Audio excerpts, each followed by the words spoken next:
నమస్తే SR7 TV news కి స్వాగతం. బీటెక్ ఫ్రెషర్స్ కి ఓరియంటేషన్ కార్యక్రమం అన్నమయ్య జిల్లా రాయచోటి శ్రీ సాయి ఇంజనీరింగ్ కళాశాలలో సోమవారం నాడు మొదటి సంవత్సరం బీటెక్ విద్యార్థుల కోసం ఓరియంటేషన్ కార్యక్రమాన్ని ఘనంగా నిర్వహించారు.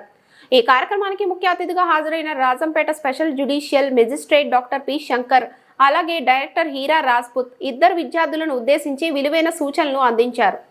అధ్యయన కాలం మొత్తం విద్యార్థులు క్రమశిక్షణ, అంకితభావం, కమ్యూనికేషన్ స్కిల్స్ మరియు సాంకేతిక నైపుణ్యాల అభివృద్ధిపై దృష్టి పెట్టాలని సూచించారు. ప్రాజెక్టుల రూపకల్పనలో నూతన ఆవిష్కరణల పట్ల ఆసక్తి పెంచుకోవాలని, సాంకేతికత పరిజ్ఞానాన్ని వినియోగించుకుంటూ పరిశోధనల వైపు అడుగులు వేయాలని పిలుపునిచ్చారు.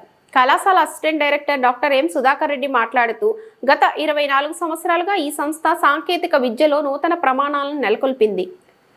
NAAC B+ గ్రేడ్ అటానమస్ హోదా కలిగిన ఈ కళాశాల తల్లిదండ్రుల కళలను నిజం చేసేందుకు నాణ్యమైన విద్యను అందిస్తోంది. స్మార్ట్ హ్యాకథాన్ వంటి టెక్నికల్ ఈవెంట్ల ద్వారా విద్యార్థులు తమ ప్రతిభను మెరుగుపరుచుకుంటున్నారు. విద్యార్థుల కోసం పరిశ్రమలకు అనుగుణంగా కోడింగ్, ప్రోగ్రామింగ్ శిక్షణలు ఇవ్వడమే గాక శిక్షణ సంస్థలతో భాగస్వామ్యం ద్వారా 100% ప్లేస్మెంట్లకు అవకాశాలు కల్పిస్తున్నాం.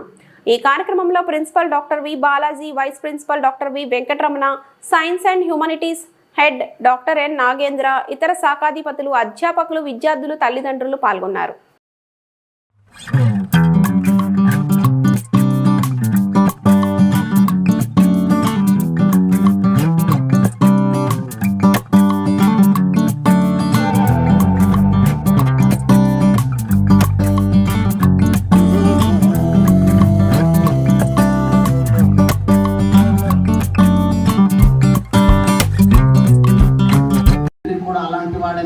గుర్తు పెట్టుకోండి.